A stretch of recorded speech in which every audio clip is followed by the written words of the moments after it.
harus asar. Sama ketika ngajama maghrib, ngajama isya, ya, narik isya ke maghrib di jama, maka yang harus didahulukan adalah maghrib dulu, kemudian isya. Itu namanya jama takdim. Yang kedua, waniyatul jam'i fiha, niat ngajama. Niat ngajama berarti dina hatete usolli fardhu zuhri ma'al asri jam'u takdiman lillahi ta'ala. Boleh kayak gitu ya. Atau niat aja, niat ngajama takdim nah hate gitu kumahalah. Niat mah eta mah gerentes hate mah beda dengan apa yang kita ucapkan kan. Seperti itu. Nah, jadi harus ada niat ngajama ya. Niat ngajama. Ketika apa? Ketika takbiratul ihram. Kumaha lamun misalkan pas ketika takbiratul ihram teh hilap can ngajama, can niat ngajama. Boleh. Dia boleh niat menjama selama belum assalamualaikum. Berarti niat ngajama teh di dalam sholat. Iya, dia berarti niat ngajama nanti di dalam sholat. Itu kalau dia lupa ketika niat takbiratul ihram, gitu kan ya. Kemudian yang ketiga, wal mualatu bainahuma. Harus tuluy-tuluy antara sholat lohor jeung asar, tidak boleh dipotong ku sholat sunat. Artinya gini, ketika seseorang ngajama, geus beres sholat lohor, langsung harita keneh langsung melaksanakan sholat asar. Entong wirid heula, entong sholat sunah heula, langsung kudu ngalaksanakeun sholat asar. Lamun dipotong ku sholat sunat, teu sah ngajamakna. Ya. Dan yang keempat adalah wadawamul udhri, masih dalam posisi udzur. Posisi udzur teh kayak gimana jamak teh? Ya posisi dalam perjalanan. Karena ngajamak teh umumna dalam perjalanan, walaupun aya jamak bil hadar disebutnya. Ketika jamak ketika hujan ya. Nah, ketika ibu misalnya berangkat perjalanan dari Cirebon ke Cianjur, mulangkeun lah gitunya, mulangkeun. Otomatis berarti ibu dibolehkan untuk menjama kan. Nah, ketika misalnya nyampainya itu ke Cianjur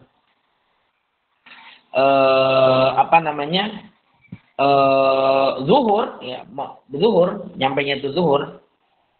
Nah, selama ibu belum masuk komplek perumahan gitu ya, maka ibu bisa menepi dulu di sekitar Cianjur sebelum masuk ke komplek perumahan tempat tinggal ibu untuk melaksanakan sholat zuhur plus sholat asar ngajamak teh gitu. Nah, itu dibenarkan seperti itu. Tapi kalau misalkan ibu dari Cirebon ke Cianjur sudah masuk gerbang perumahan, itu sudah tidak bisa lagi untuk dijamak gitu. Sebab syarat ngajamak teh masih dalam posisi udzur perjalanan. Masih dalam perjalanan. Tapi ketika masuk gerbang itu sudah udzurnya hilang.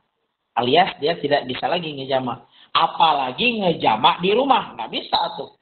Misalnya pulang dari Cirebon, ya kan? Oh, balik ke rumah, nusah di jamakna di imah. Itu tidak bisa. Gitu. Hatta ya. Misalnya Ya dia walaupun misalkan dekat ya, dekat dalam artian misalnya ini perumahan itu perumahan, kemudian seberangnya itu pinggir masjid. Ya. Dia kalau misalkan sholat dulu di sana, walaupun dekat dengan perumahan itu masih dibolehkan ya. Jadi lebih baik kalau misalkan ingin jamak ya di luar daripada komplek rumah. Seperti itu. Jadi 4 ya. Yang pertama syarat jamak takdim teh al-bada atau bil ula ya. Memulai dengan yang pertama, yang kedua niat jamak ya. Yang ketiga tului-tului alias tidak boleh terpotong dengan wirid dan sholat sunnah, dan yang ketiga, yang keempat adalah terus-terusan atau masih dalam perjalanan dawamul udhri. Pertanyaan. Ayo, ada pertanyaan tidak? Pak Ustadz. Bu Ita. Sedap. Kan mau jamak tadim nih, duhur dulu terus baru asar. Nanti duhur asar teh kan harus terus-terusan. Terus ada yang nanya, nah itu gimana? Yang nanya mah nggak apa-apa meren ya? Iya, nanya mah tuh naon kan tuh lami. Ya, kan cina ulah, cina. Pokoknya entong naros naon maksudnya kudu langsung berdiri deui cina gitu. Nah, naros mah tuh naon. Oh iya siap. Nuhun Pak Ustadz. Ya. Silakan lagi. Assalamualaikum Ustadz. Jadinya begini ya, saya tuh dari pertama belum ngerti yang namanya salat jamaah. Jadi saya belum pernah salat jamaah ya Ustadz. Jadi saya pengen pengertiannya tuh salat yang pertama tuh niatnya gimana gitu. Terus ada salat yang kedua berapa rakaat itu tuh Ustadz. Kan kalau maghrib ke isya mah kan beda rakaat gitu ya Ustadz. Udah Bu? Iya udah, makasih. Ini Bu. Jadi sholat teh, ya, sholat dalam perjalanan teh ada jamak saja, ada jamak kosor, gitu ya. Ada jamak saja, ada jamak kosor. Jamak saja, rokaat nama sarua wae. Maghrib 3, isya 4. Itu jamak saja berarti. Tapi narik isya ke maghrib, berarti itu jamak saja. Tapi tetap rokaat nama tidak berubah. Ada jamak kosor. Kalau jamak kosor mah narik asar ke lohor, ya, asar teh ditarik ke lohor. Karena dia kosor, salat nate 2 rakaat. Eta namanya jamak kosor, gitu. Bisa dipahami? Iya, niatnya pas salat yang pertama gimana dan yang kedua gimana Ustaz? Niatnya gimana? Kalau misalkan seseorang melaksanakan sholat zuhur untuk jamak kosor, misalkan usolli fardhu zuhri rakaat ini, eta geus kosor eta 2 rakaat.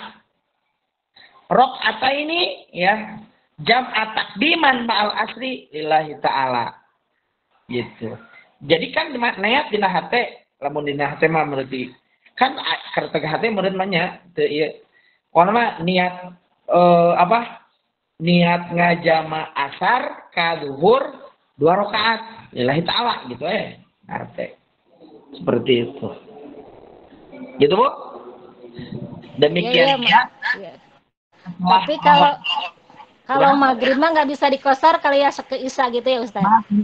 Maghrib tidak bisa dikosor. Tetap 3 rakaat, sedangkan isya bisa dikosor 2 rakaat.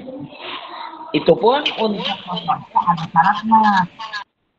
Untuk kosornya ada syaratnya. Dalam perjalanan, jarak tempuhnya itu, kalau dalam mazhab Syafi'i itu, harus 120 km. 120 km. Lamun misalnya di Cianjur ke Padalarang, teu kaci dikosor. Naonan dikosor. Kan nyampe 120. Gitu. Kalau menurut ulama jumhur, boleh dikosor dengan jarak 82 km. 82 km. Gitu.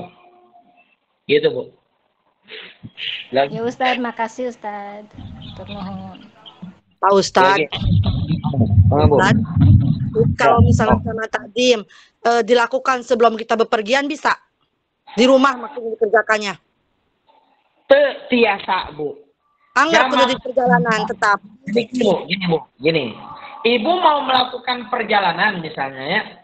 Ibu